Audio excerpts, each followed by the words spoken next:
This Torah class is brought to you by TorahAnytime.com. Okay, we begin. We're going to learn a Gemara. I'm sure everyone here is very familiar with this Gemara. This is one of the most famous Gemaras in all of Shas, if not the most well-known Gemara in Shas. But one thing I guarantee you, you never heard it like this. The Gemara tells us a story. Tana Rabbanan. And I'll read part of it and I'll paraphrase part of it. It's a Gemara in Brachos, Chav Zayin Amud Beis to Chav Ches Amud Aleph. Ma'isa b'Talmud Echad, there's a story about a student. Now what's interesting is the Gemara does not identify who the student is, and strangely the Gemara identifies him at the end of the Gemara. And he comes before Rabbi Yeshua. Now, let's just get the historical backdrop of the story. Where did he come? Where was this yeshiva? This was in the Mesivta. Which Mesivta? The Mesivta of Yavne. When was there a Mesivta in Yavne? In the aftermath of the Chor Beis Hamikdash. Beis Hamikdash was destroyed approximately the year 68 CE. This is in the year 69 CE. We know because in the time of the Churban, Rabbi Yochai ben Zakkai was let out of the city, and he met Vespasian, and he requested three things. One of the three things that he requested was Tenli Yavne v'Chachameh, because Rabbi Yochai ben Zakkai realized that the Beis Hamikdash is not necessarily the backbone of Klal Yisrael. What's the backbone of Klal Yisrael is Limunat Torah and the Sanhedrin and the continuity of Torah, which the Mesivta and Yavne basically took over the Sanhedrin. And Rabbi Gamliel headed the Mesivta and Yavne. He was the Nasi, followed by Rabbi Yeshua, who was the Av Bezdin. Now, position of Nasi was a higher position than the position of Av Bezdin. In the Sefer Doros HaRishonim of Rabbi Yitzchak Isaac, the author of Doros HaRishonim, he explains that Klal Yisrael was now reeling from the most heart-wrenching loss that they ever had to suffer from, and that is the destruction of the Beis Hamikdash. And because of that, Ram Gamliel felt that in order to preserve Klal Yisrael, he needed to be noiheg his nesius barama, which means to exert his authority in order to preserve the strength of Klal Yisrael. Ram Gamliel felt that if the Chachamim were sort of weak, then Klal Yisrael would fall apart. And because of that, Ram Gamliel consistently throughout Shas rules with an iron fist. He does not allow anybody to disagree with him or anybody to question his opinion. And of course he did this l'shem shamayim. Now, we're already in the aftermath of the fact he put his brother-in-law, Rav Lezer Hagadol, in Cherem. And he did that l'shem shamayim. He even said, Loi l'chvaydi asisi, ella, for the strength of Klal Yisrael. Now we have this student, and he comes, he asks Rabbi Yeshua a shaila, is Mariv Rishus or is Marav a Chayva? And Rabbi Yeshua responded, Marav is a Rishus. So B'chlal, it's a little bit difficult. Why is he asking Rabbi Yeshua? Rabbi Yeshua is not the head honcho here. Ram Gamliel is the man in charge. He then comes before Ram Gamliel and he says, is Marav a Rishus or is Marav a Chayva? He says Marav is a Chayva. Now, everybody knows you don't really ask two rabbis, and if you ask two rabbis, do not tell the second rabbi what the first rabbi said. That's the worst thing you could do.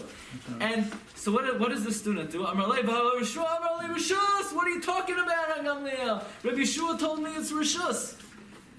Now, who is this Talmud who's he's instigating? He's being marbim b'machloikis. So Rabbi Gamliel said, Hamtein li, wait for me,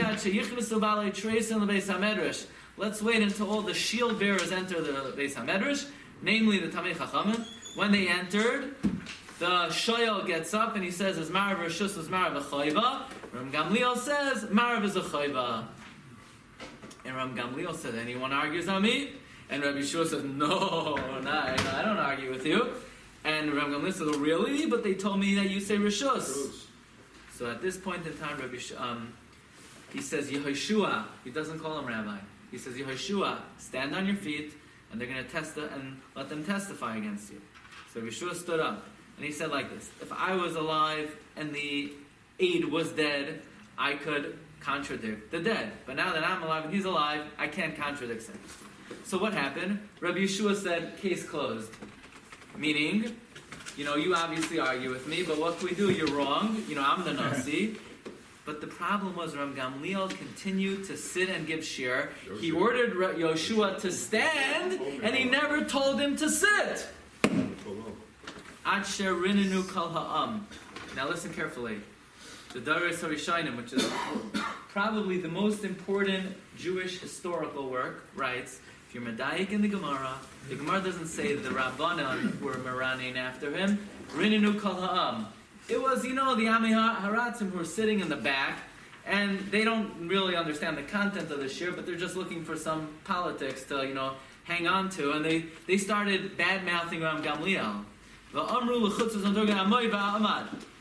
They told Chutzpahs, okay, you can't continue to loudspeak this Shiur for Ram Gamliel, because Gamliel is abusing Rabbi Yeshua. He told him to stand, and he's not giving him reshus to sit.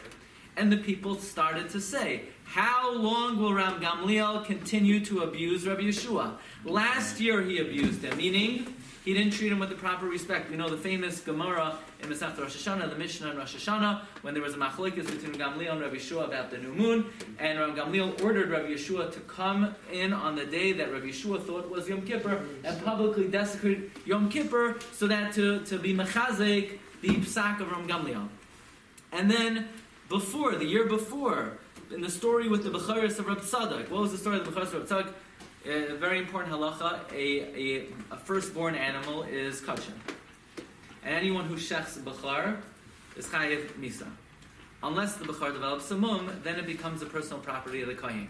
However, we don't trust kohanim that the mum developed naturally, because if a kohen intentionally puts a mum on the animal to be able to shecht it, we knas him. And even if a kohen says the mum developed naturally, we don't believe the kohen, because we say he had ulterior motives. The question is, what if the kohen was somebody of the caliber of Reb Tzadok? Reb Tzadok is a tzaddik, he's a ish emes. Should we trust him? Ram Gamliel said, no, we don't trust anybody. And Rabbi Yeshua said, someone of the caliber of Reb Tzadok, we do trust.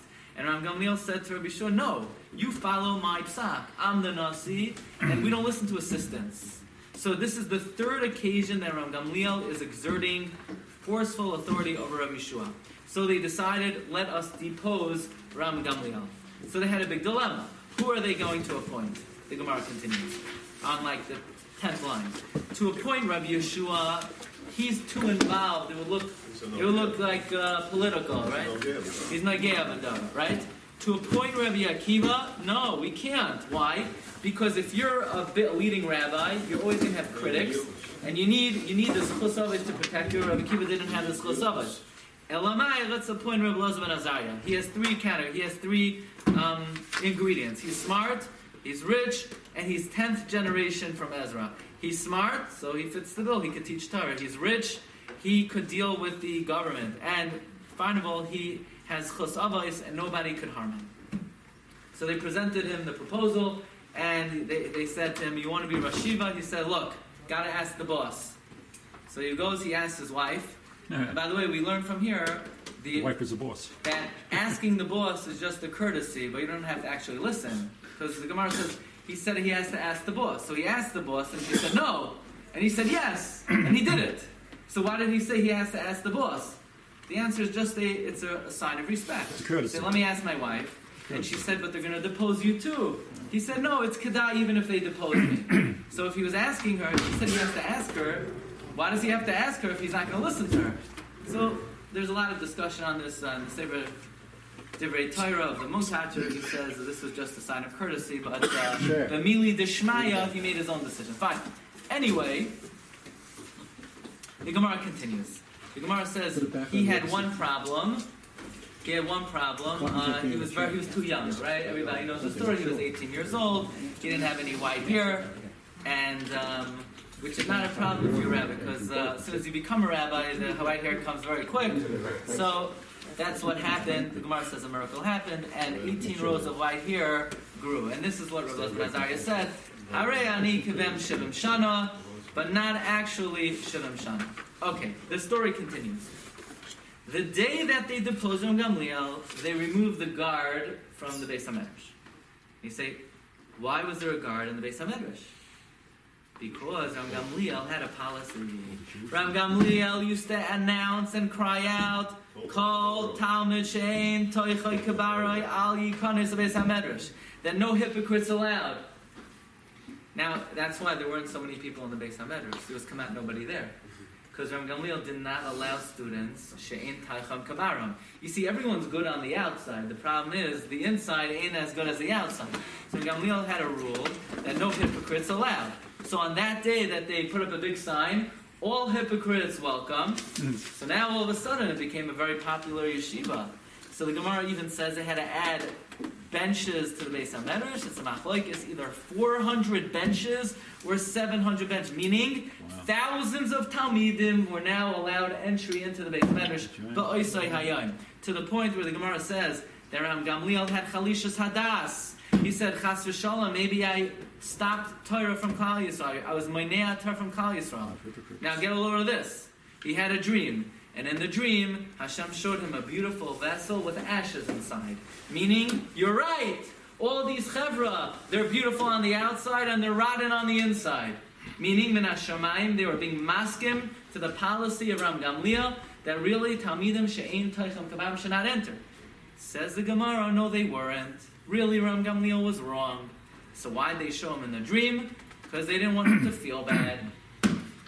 So you see from here, Yesod Nifla, that even someone who has Ruach HaKodesh, and even someone who gives brachas and they're mekuyim, that doesn't mean that they're right, and it doesn't even mean that you should follow them. Brachas don't mean anything, and Ruach HaKodesh doesn't mean anything. Sometimes somebody needs a job, so they have to give brachas. Or sometimes people they need parnasa, so they have Ruach HaKodesh, but it doesn't mean they're right.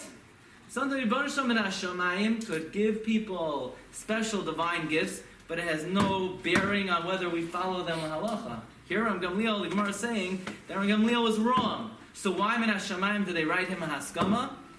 Because he's a tzaddik, and they didn't want him to feel bad. But it doesn't mean he's right.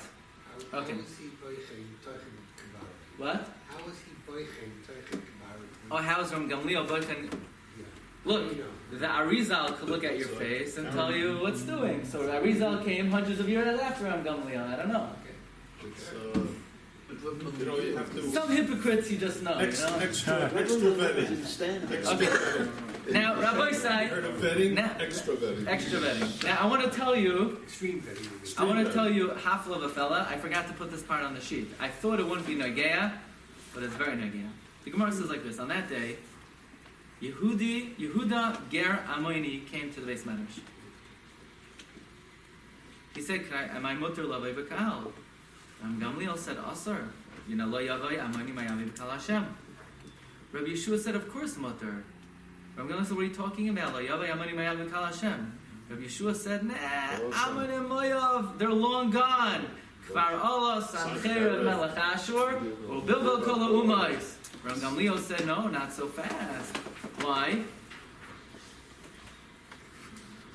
But it says, "V'acharei chen asher shvus b'nei Amoin," that Hashem did return Amoin.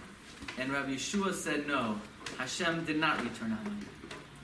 So there's a machlokes between Gamliel and Rabbi Yeshua, whether you're allowed to marry someone from Ammon and Moab, because did they return or did they not return? Bear that in mind. Then the Gemara continues. Rabbi Gamliel felt very bad. And Rabbi Gamliel said, Imkain, let me go be Matthias Rabbi Yeshua. So he got to his house, and he sees his house, the walls are black, they're darkened. It looked like he had a very lowly profession. Amar le, Rabbi Gamliel says, Mikoisle beischa ata nikar shepachami ata. From the walls of your house, it seems like you're a blacksmith. To which Rabbi Yeshua says, woe to the generation that you are the leader, Rabbi Gamliel, because you don't understand the tsar of Talmidei Chachamim, how they support themselves. So there seems to be a very harsh exchange. Rabbi Gamliel says to Rabbi Yeshua, you look like you're a blacksmith. Rabbi Yeshua says, woe to our generation that you're the leader. What's wrong with that? What's the back and forth over here? Rabbi Gamliel says, I insulted you, be moichel me. Rabbi Yeshua said, go fly a kite. Right. He said, be moichel me in the honor of my family. Fine. So now the question is, who's going to tell the Chachamim that Rabbi Gamliel is being reinstated? So the Gemara says, a certain launderer said, I'm going to do the job. And ultimately, in the meantime, Rabbi Akiva told the Chachamim to lock the Beis Medrash, because Rabbi Gamliel had, henchmen, and Rabbi Akiva didn't want Rabbi Gamliel's henchmen to disturb the Chachamim. Bottom line is, Rabbi Yeshua said, I'm going to go to Rabbi Gamliel. and Rabbi Yeshua, Torah Gamliel, you can have the job back. We only did this for the honor of Klal Yisrael. Now that you asked for Mechila, you could be the Nasi again. And the Gemara says they had a very big dilemma. The question is, what should they do? What should they do? To remove Rebbe Elazar ben Azariah completely, they can't do that. Why?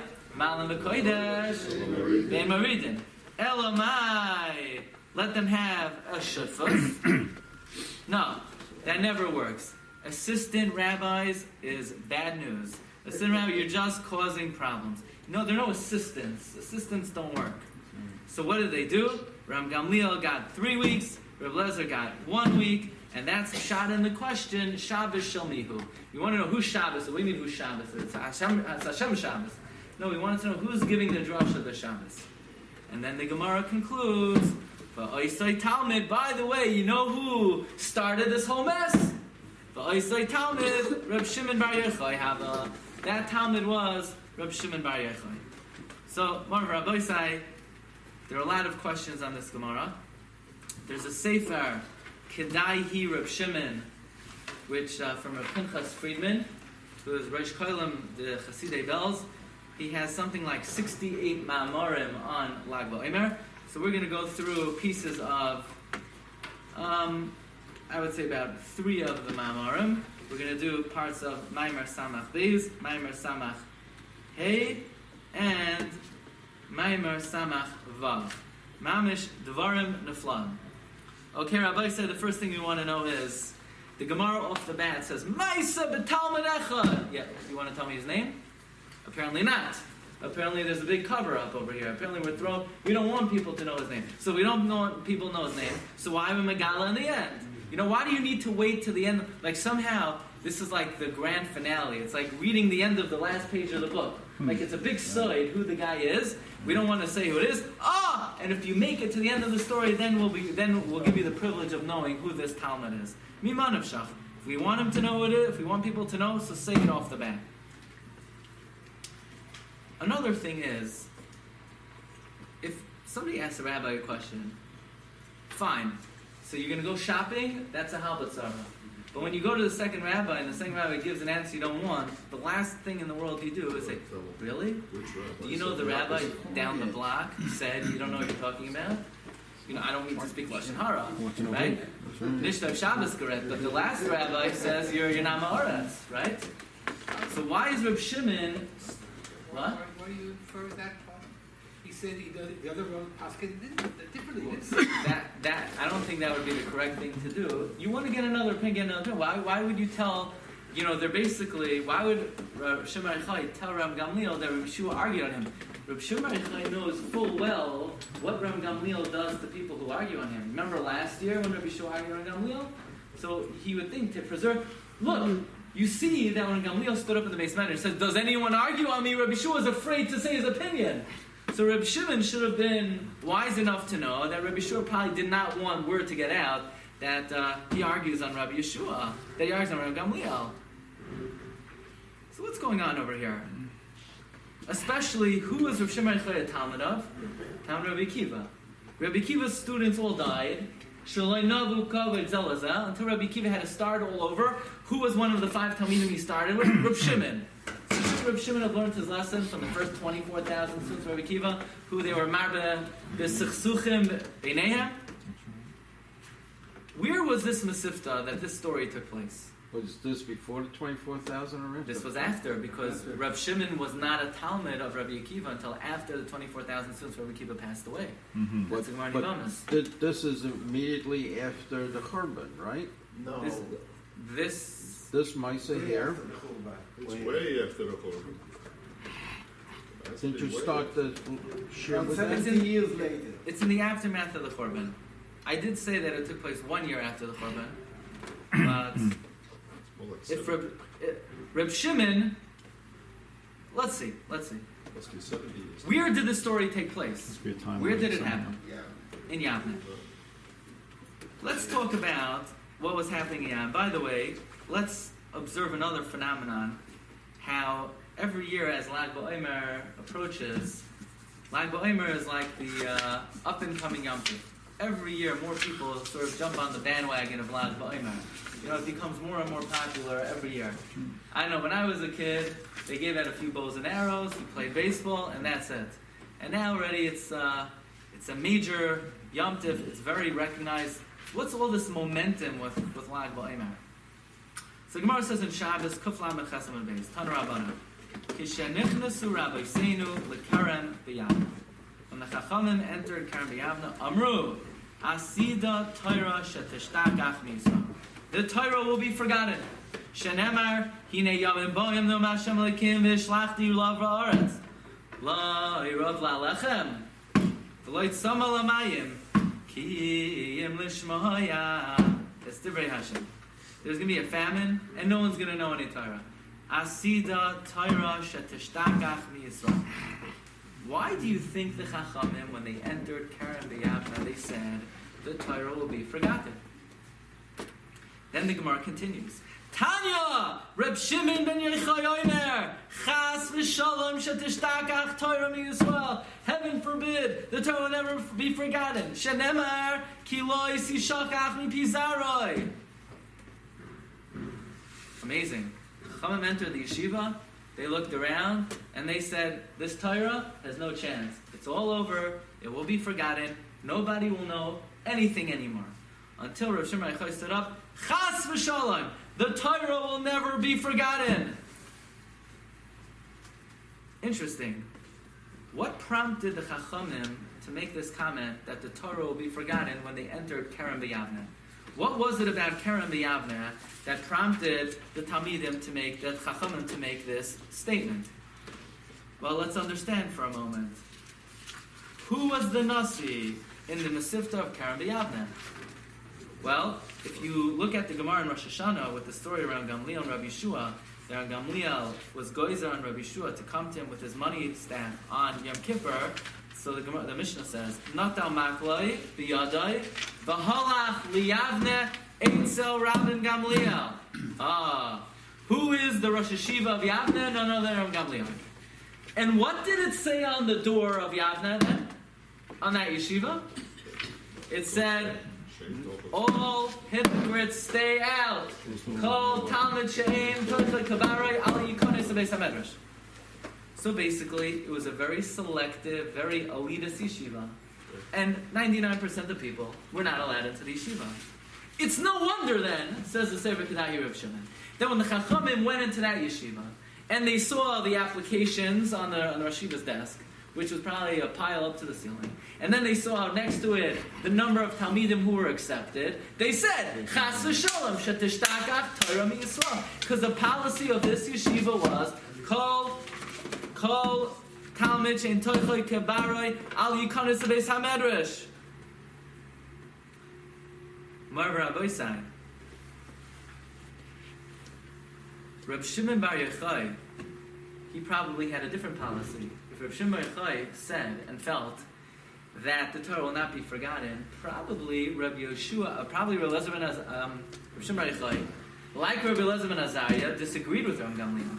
And they probably, Rabbi Shimon bar Yochai probably would have had an open door policy to the Beis HaMedrash. And that's why Rabbi Shimon bar Yochai said, no, Chas v'Shalom shetishtakach Torah miYisrael, shenemar ki lo yisishakach mipi zaroi. So suggest the Sefer, Kedahi Reb Shimon. Reb Shimon bar Yochai looks at Yavne, and he says, this yeshiva, we ain't going in places with this kind of policy. So he says the only way to preserve the Torah for Klal Yisrael is we need to depose Ram Gamliel temporarily to abolish this practice of Kol Talmud she'ein tocha kabarei al yikonis beis hamedrash. So he goes, he sets up the whole thing. He goes to Rabbi Shua. He says, Rabbi Shua, what do you hold about Marav? Marav is Rishus. He goes to Ram Gamliel, what do you hold about? Yeah, but Rabbi Shua said, so he set up the whole stage because he knew. This Talmud was a smart man. He knew Rabbi Gamliel would not be happy that Rabbi Shua argued on him. He already has Eidos. He knows from the Ma'aseh B'Rab Tzadok. He knows from the story in Rosh Hashanah. Rabbi Gamliel does not condone people who disagree with him. So Rabbi Gamliel stands up and he makes Rabbi Shua stand up and he doesn't allow Rabbi Shua to sit down. Chacham said enough already. So what they do? They deposed Rabbi Gamliel. And the moment they deposed Ram Gamliel, they opened the doors of the Beis HaMedrash. They added 400 or 700 benches of Beis HaMedrash. Thousands and thousands of Talmidim are entering Keren B'Yavne because Rav Shimon Bar Yochai knew Chas v'Shalom shetishtachach Torah miYisrael. It's very interesting. This machlokes is actually a halachic machlokes. Could you teach Talmud she'ein toicha kabaroi, or do you teach everybody? Say, really? It's machlokes? Look for a moment in number 16. The Mishnah says in Pirkei Avos, Perek Aleph, Mishnah Aleph. Maybe you got up to this Mishnah. The Mishnah says, Moshe kibel Torah miSinai, Yisar Yeshua, da-da-da, Anshe Knesset Gdoila, Him Amru Shlosh Dvarim. What did they say? V'ha'amidu Talmidim Harbe. Appoint and establish many, many Talmidim. Says about Tanura. What's the Chiddush? Why not? The more the merrier. No! Because until then they argued with that halacha. Says about Tanura, La'afu Kemer and Gamliel. The Amar Kol Talmud she'ein toichai kabaroi al yikonis Beis HaMedrash. Chumash malon shemelamdim Torah l'chol adam ve'ein tzarich livdoi chacharav. That's the Chiddush of the Anshe Knesset Hagdoila. Not like Ram Gamliel. Yeah, but like this. But here's Rebbi. Rebbi is redacting this and codifying this in halacha. The Anshe Knesset Hagdoila always held this way. But in the aftermath of the Churban, Ram Gamliel instituted a policy of Kol Talmud she'ein toicha kabaroi. Ram Gamliel felt in order to keep the backbone of the Torah, you have to keep it pure and clean. So he did not allow people into the Beis HaMedrash. But Rebbi, who by the way was a descendant of Ram Gamliel, Meis David, Rebbi is codifying the halacha that it's not just he's not just bringing random things. Rebbi is codifying the Hamidu Talmidim Harbe. So we have this great debate between Ram Gamliel and Rabbi Yeshua. Ram Gamliel had a closed door policy. Rabbi Elazar ben Azariah had an open door policy. And possibly Reb Shimon is instigating this because Reb Shimon is l'shitase that what? He lo yishakach mi pizarei. So let's try to dig a little bit further. What's going on in the story? Why is Rabbi Gamliel have the closed door policy? Why does Rabbi Elazar ben Azariah have the open door policy? What's Reb Shimon's interest over here? Why is Rabbi Yeshua the Baal Plukta? Rabbi Gamliel knocks on Rabbi Yeshua's door. Rabbi Yeshua says, "Come in." It's Rabbi Gamliel. Rabbi Gamliel looks at the walls of the house. Rabbi Gamliel says, "It looks like you're a blacksmith." And Rabbi Yeshua says, "Woe to the generation that you're the leader." What's the exchange over here? So on a simple level, al pi pshat, there's a tshuva on the Shas Tshuva's Tashbeitz. That, wait a second, was Rabbi Yeshua a blacksmith? Yes, he was. So what Rabbi Gamliel was saying to Rabbi Yeshua was, I don't understand. You work? There's a halacha that anyone who's a public position of Torah is not allowed to do malacha b'fnei am va'eda because it's demeaning to the position. The halacha is that someone who's an Avezdin, a Nasi, someone who has a position of Torah leadership cannot do malacha. When I say malacha, he can't do manual labor. It's demeaning in front of the people. So if Rabbi Yeshua did do malacha, he must have done it b'tzina, because he wasn't allowed to do it b'far hesed. Rabbi Gamliel never saw it. So Rabbi Gamliel walks in, Rabbi Gamliel says, "You're kidding me. You do malacha? You need to support yourself? I don't understand. You do this b'tzina? I can't believe it." And what Rabbi Yeshua says to Rabbi Gamliel, you're not doing your job. Because the job of the Gadol Hadar is to ensure that the Talmidei Chachamim are taken care of by the tzibur, that they don't have to lower themselves to do malacha. So Yeshua is saying to Gamliel, Oy Ladar, that you're the leader, why are you not overseeing that the Talmidei Chachamim in the Dar don't have to do malacha, they don't have to do it b'far hesed, and they don't have to do it b'tzina? But Amar Rabbi side, there's a much deeper pshat in what's going on in this Gemara. So fasten your seatbelts, because every Gemara has an explanation of pi pshat. But now we're going to learn the side of this Gemara, the most famous Gemara in Shas. Comes the Ramami Pano. Ramami Pano, Rav Menachem Azariah of Pano, one of the great Italian Mikubalim. The Rama Mipano was a student of Rabbi Yisrael Saruk. Rabbi Yisrael Saruk was, Rabbi Sai, you're with me? What happened? Up late last night? What, there was some kind of 18-inning game or something? What's going on? Right? So, not that I heard, So the Rama Mipano was a student of Rabbi Yisrael Saruk, and Rabbi Yisrael Saruk was a Talmud of the Arizal before Reb Chaim Vital. So we know there are a lot of admonitions Arizal gave that nobody's allowed to give over his Torah except for Reb Chaim Vital. But Rabbi Yisrael Saruk is considered to have been grandfathered in because he already studied by the Arizal before Reb Chaim Vital. So Rama Mipano wrote something called Gilgulei Neshamas. And Rama Mipano says, and he's Megala, based on the traditions of Arizal, who various personalities in Tanakh were Gilgulim of, sometimes even who Amoram were Gilgulim of, sometimes even who Rishonim were Gilgulim of. And he says, Rabbi Yehoshua, the Baal Plukta of Ram Gamliel, Ram Gamliel says from the walls of your house, it's recognizable that you're a blacksmith. Rabbi Yehoshua was the Gilgal of another Yehoshua, the Gilgal of Yehoshua Kohen Gadol. Who's Yehoshua Kohen Gadol?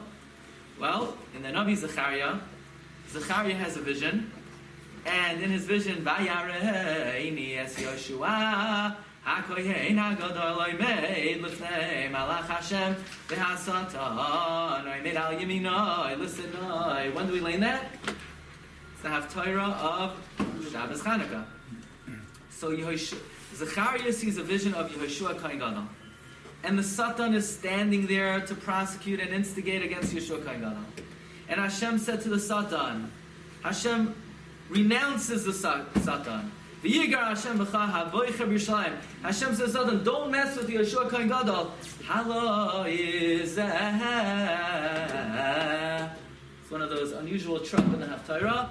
Ud mutzo meyesh. Rabbi said, who's Yehoshua Kohen Gadol? He's a Kohen Gadol in the times of Ezra. And his children intermarried. We know that in Sefer Ezra we find that Ezra came back to Eretz Yisrael and a great deal of Klal Yisrael had intermarried, including the children of Yehoshua Kohen Gadol. And because of that, Yehoshua Kohen Gadol was punished, that when Achav was thrown into the fire, Yehoshua Kohen Gadol was thrown into the fire with Achav. And what happened to Yehoshua Kohen Gadol? He was saved, but his garments were scorched. That's why Hashem tells the Satan, enough already with Yehoshua Kohen Gadol. He's an Ud Mutzo Me'esh. He's a firebrand, saved from the fire. Right? That's a term you use for a survivor of the Holocaust. He's an Ud Mutzo Me'esh. He plucked from the fires. Amazingly, it says in Rama Mipano, Achav was burned. Achav was barbecued. That's how people make barbecues on Lag BaOmer. Achav was burned. What? Achav ben Kulia. No, not that Achav. A different one. Achav ben Kulia. A different one. So think about it. Ram Gamliel, when he says, it looks like you're a blacksmith, he's not just looking on the outside, he's looking into his soul, and he sees, last time around, you were a blacksmith, meaning you were scorched by the fire, because you are the reincarnate of Yehoshua Kohen Gadol, who was thrown into the fire, and he emerged, but his clothing were scorched. Mar Rabbi Sai, and who is Yehoshua Kohen Gadol? So there's another piece in the Rama Mipano. There was another person in Tanakh who was thrown into the fire, but didn't make it out. Who's that? Haran. Where the pasuk says at the end of Bereshis, "Vayamos Haran al pnei," at the end of Noach, Terach Aviv, Be'eretz Meiladatoi, Be'or Kazdim, that Haran died. Says Rama Mipano, Haran became Yehoshua Kohen Gadol. Why? Because when Yehoshua Kohen Gadol was called Ud Mutzo Me'esh, what do you mean Mutzo Me'esh? It's like this. Haran was standing there, Rashi says, when Nimrod told Terach, we're throwing Avram into the fire, and they told Haran, whose side are you? Are you on? So Haran said, I'm on the winner's side. If Abraham survives, I'm on his side. If Abraham dies, I'm on Nimrod's side. So Haran's standing there. He sees that Abraham survived. He said, I'm on Abraham's team. They threw Haran into the fire, and Haran burnt up. Says Rashi, from here we derive that someone who is Moiser Nefesh, Amanas to be saved, will not be saved. But he did a tremendous thing. He was still Moiser Nefesh al Kiddush Hashem. Okay, he wasn't saved this time around. But Hashem says, if not this time around, next time around you will be saved. So Haran was thrown into the fire. He didn't make it out on round 1. Round 2, he comes back as Yeshua Kohen Gadol. He does make it out of the fire, but his clothing are scorched. And the third time around, he is Yehoshua, the Baal Plukte of Rabbi Gamliel. Again, Rabbi say, don't take my word for it. This is not what I'm telling you. This is what the Ramami Pano, one of the Kadmonim, one of the early Talmidei of the Arizal, is Megala, that Haran was Niskalgel as Yehoshua Kohen Gadol. Yehoshua Kohen Gadol was Niskalgel as the student, as Yehoshua, Rebbi Yehoshua. By the way, if you look at Avos Rav Nasan, Rabbi Yochai and Zakkai had a student, Rabbi Yehoshua, and he said to Yehoshua, you know who you are? You're Chut HaMeshulash. Secret of secrets. What did he mean when he called Rabbi Yeshua Chut HaMeshulash? What makes him a Chut HaMeshulash? Says the Sefer Tnai Reb Shimon, what he was saying to him is, you are round 3. Round 1 was Haran, round 2 was Yeshua Kohen Gadol, you, Rabbi Yeshua, round 3. Marav Rabbi Sai, who was the Goyrem to allow into the Beis HaMedrash a student she'ein toichai kabaroi? Rabbi Yeshua. You know why? Because Rabbi Yeshua is the living embodiment that even if at first you're ein toichai kabaroi, whether this time around or next time around, ultimately la'olam yasek adam b'torah mitzvah shaloi lashma shemitach shaloi lashma ba'lashma. Look at a guy like Haran. Haran, he did the right thing. He's willing to be jumped into the fire. Elamai, he's not toichai kabaroi. He only did it almanas to be saved. No problem. Ultimately, he was Niskalgal as Yehoshua Kohen Gadol, who was Lishma, and he was thrown into the fire, and he made it in, and therefore Rebbi Yehoshua was the Goyrem to bring into the Beis HaMedrash to Talmidim She'ein Toicham Kabaram. Okay, more of Rabbi side. You didn't hear nothing yet. But the two central figures here are who? Rabbi Gamliel and Rabbi Eliezer ben Azariah. Rabbi Gamliel was the Nasi, and Rabbi Eliezer ben Azariah usurped the Nasius, and they gave it to him. And then he had to sort of step down a little bit, and Rabbi Gamliel took it back. Okay. Yeah. Go back to full time as much younger. I'm not sure. Marv Rabbi say, let's go back to Rabbi Eliezer ben Azariah's appointment. Listen carefully. The Gemara says, let's appoint Rabbi Eliezer ben Azariah. Why? He's smart, he's wealthy, and he's 10th generation from Ezra. Comes the Ramami Pano once more, and he says that Rabbi Eliezer ben Azariah was not just 10th generation from Ezra, but guess what? Rabbi Eliezer ben Azariah was Ezra himself. He was the Gilgal of Ezra. And who was Rabbi Gamliel? Rabbi Gamliel was Nehemiah. Okay, what's that going to do for us? Listen carefully. By the way, the Gemara in Sukkah says, look at number 20, Mitchila kisheneshtakcha Torah mi Yisrael, Allah Ezra mi Bavel v'yasta. When the Torah was forgotten first time, Ezra was restored the Torah. Ezra restored the Torah the first time, and the second time, when the Chachamim entered Kerem B'Yavna, and they said, Chas v'sholom tishtakach Torah b'Yisrael, asida Torah tishtach b'Yisrael. Who restored the Torah the second time? Rabbi Eliezer ben Azariah, the Gilgal of Ezra. That is the role of Ezra. That is the role of Rabbi Eliezer ben Azariah. Moreover, Rabbi say, this is off the charts. Listen to this. Comes a chidah And this could be found in the Chidah Sefer, Maras Ha'ayin. One of the most astounding things you'll ever hear. The Gemara says, look at number 21 for a moment. There's a Sefer of Nevi'im. It's called Daniel. Okay, so that's one of them. And then there's something called Ezra Nehemiah. By the way, does anyone know, in Tanakh, Ezra Nehemiah, is it one book or two books? It's one book. Look in Baba Basra, there are 24 books. Ezra Nehemiah is one book. So the Gemara asks, who wrote Ezra Nehemiah? The majority of Ezra Nehemiah was written by Nehemiah. Frek the Gemara, Michti, called Mili de Ezra, Nehemiah ben Chaklaya. It doesn't mean all, it means right. Majority of Ezra was Nehemiah. Nehemiah ben Chaklaya, my time Shimei. So why isn't the name of the book Nehemiah? We know right now in Tanakh we have one book. What do we call it? Ezra. But it was written by Nehemiah. Call it Nehemiah. Says the Gemara, Amar Rabbi Yirmiyah bar Abba, Nehemiah took credit for himself. Shenamar, Zachra li Elaikai l'Toiva. God, remember my good merits. By the way, if you look in the last words of Sefer Nehemiah, Perek Yud Gimel, Pasuk Lamed Aleph, Zachra li Elaikai l'Toiva.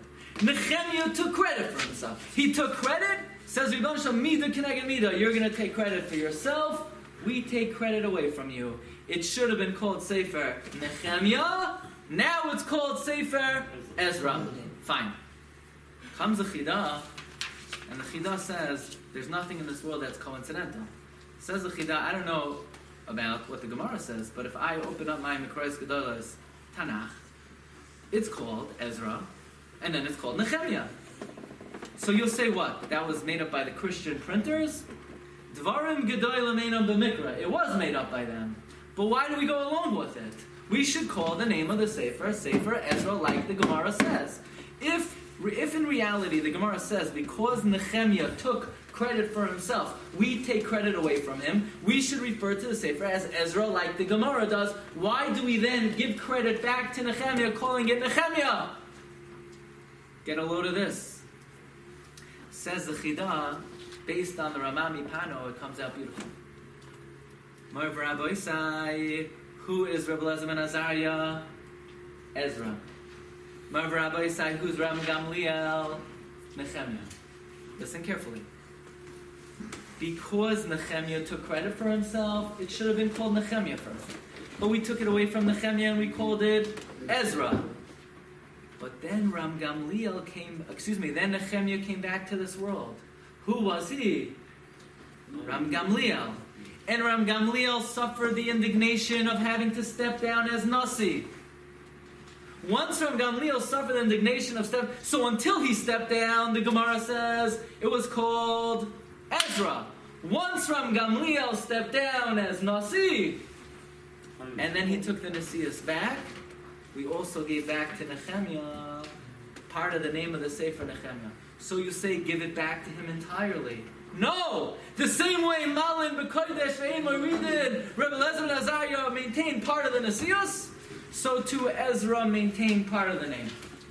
Says the Chidah, that is why, Ad Hayoim Hazeh, even though the Gemara says the name of the Sefer is Ezra, we give back a little piece to Nehemiah. Why? Because since Nehemiah had some tikkun al Yidei and Gamliel stepping down, the Chidah says number 24, Memela, we could give Nehemiah part of the name of the Sefer, and it's called Ezra Nehemiah. So it's Mamish Hafla B'Fela. Rebbi Shem gave me Mamish Matana Taiva. Who is Nehemiah? No? Who's Nehemiah? Who became Nehemiah? Ram Gamliel. Why? Why did Nehemiah have to come back? Because Nehemiah took credit for himself. Marv Rabbi Isai. Who also, so that means Nehemiah is exerting his identity. He's saying, reward me. Just like Ram Gamliel did. 3 times, right? Look in Perek Yud Gimel of Nehemiah. You know how many times Nehemiah said, Zachor li Elaikai l'Toiva? 3 times.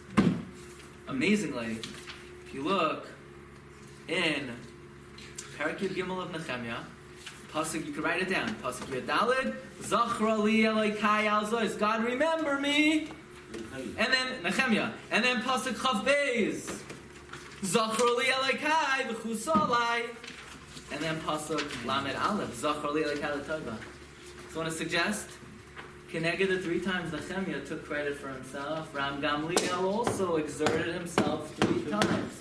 One time in Masechta Rosh Hashanah, one time with the Becharis Tzaddik, and one time in Masechta Brachos. But when Ram Gamliel was punished and he stepped down, that was a tikkun for Nehemiah, and therefore ultimately he got part of the name of the Sefer back. Mamish Oyem V'Noira. Listen to this one. This morning I had a little Chalishas Hadas, because in Pasuk Chav Tes over there, it says a 4th time, Zachra Lohem Elokai. Remember them, God. But then I realized, no, that he's not taking credit for himself. There, he's asking Moshe to remember what other Jews did. So that's okay. So it comes out, it's exactly 3 times. I want to add one thing. In the last parak of Nehemiah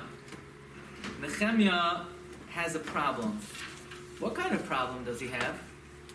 Jews who were marrying Goyim from Ammon and Moav. And he says, get lost! Get them out of here! Frek dem album, what do you mean? Sancheirav came, and he was Mavalvel Kaluma. It's not on the sheet, didn't make it to the sheet. But if you came down to this world just to hear this, it was Kedai. The Malbim has a kasha. The Malbim asks, why is no Nehemiah so bothered with the Ammonim and the Moavim, but Sancheirav came as Mavalvel Kalumais? So you know what I want to say? Nehemiah is Lishitase. Who's Nehemiah? Ram Gamliel! Ram Gamliel, Masechta Brachos, Paskins, that Sancheirav was not Mavalbel Ammon and Moav. Half of a fella. The Malbim is forced to answer, it must be there was an Ammoni who they knew for sure he was from Ammon and a Sancheirav was not Mavalbel. No, don't worry, this is Nehemiah. Who's Nehemiah? Ram Gamliel. The same Ram Gamliel, Masechta Brachos, dealing with the same Moabi, and Rabbi Yeshua said, no, but Sancheirav will come once. Gamliel says, no, Hashem brought back Ammon and Moav. And Rabbi Yeshua says, no, he didn't bring back Ammon and Moav. It's Nehemiah L'Shitase. Nehemiah is Ram Gamliel. So listen carefully.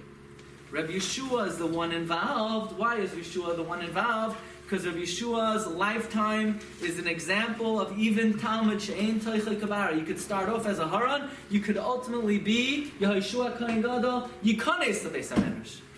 And why Rav Shimon Yochai? Because Rav Shimon Yochai needed to orchestrate, to abolish the practice of Ram Gamliel. Ram Gamliel, following in the direction of Nehemiah, exerted his identity, and he said, Kol Talmud She'ein Toichei Kabara, Al Yikanes Beis HaMedrash. So Rav Shimon had to underhandedly have Rav Gamliel deposed. So he goes to Rabbi Shua, what do you hold about Marav? He goes to Rabbi Gamliel, what do you hold about Marav? Did you know that your competitor disagrees with you? Rabbi Gamliel said, I didn't know that, I'm going to get him, and he ain't sitting down today. And they had to depose Ram Gamliel, and they had an open door policy. And Mamela Rav Shimon Yochai was able to restore the Torah.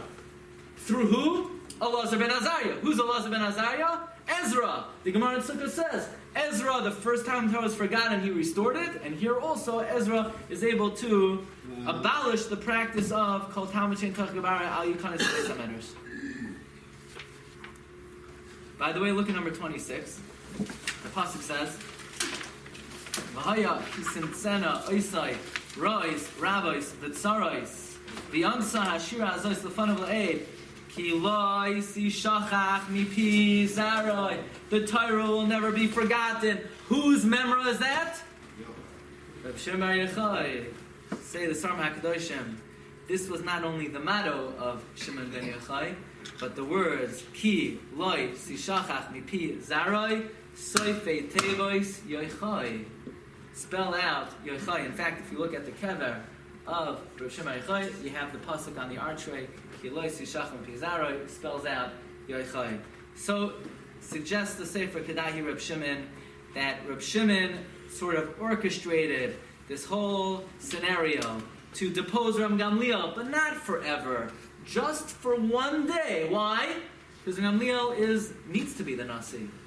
But one little shita Ram Gamliel would not be good for the continuity of Klal Yisrael. So Rabbi Shimon Yochai says, let's just remove him for one day, and on that day, Rabbi Elazar ben Azariah will restore the Torah, and the Gemara says on that day, Idios was taught, and whenever it says Bai Bayayim, it was on the day that Rabbi Gamliel was deposed. The Gemara even says that on the day Rabbi Gamliel was deposed, Rabbi Gamliel sat in the Beis HaMedrash like a humble student himself. But this was all the doing of Rabbi Shimon Yochai, whose model is V'ha'amidu Talmidim Harbe. No matter what madriga you're on, no matter how low you fall, even if you live in the year 2017, teach Torah to anybody. Okay. That much I didn't say, right? So Never mind, don't teach it. So, Mamela, as time goes on, we need the teaching of Reb Shimon. The teaching of Reb Shimon resonates with us more and more. The lower we fall, the more we have Yeridas Hadoros. We need to grab on to the Shita of Reb Shimon, to open up the Beis HaMedrash, to no matter how far we may be, Vayaras Hamakai Merachai, Kedai hi Reb Shimon, Lismai Chalav, we could always be samech on the Shita of Reb Shimon Yochai. Shkok to you. Thank you. Oh, you're still on? Yeah, You're still on? you're still on. Okay, it's good. It's good for a fact. So Okay. that's why in the beginning of the Gemara doesn't want to say who the student is. Why? It looks like it's a Lashon Hara. He's causing a whole machlokes. But in the end, when we see what he accomplished, that he was Marbet Torah B'Yisrael, so it's Megala, the name of the student was none other than Reb Shimon Yochai. I almost missed the main part. Shkok. You've just experienced another Torah class brought to you by TorahAnytime.com.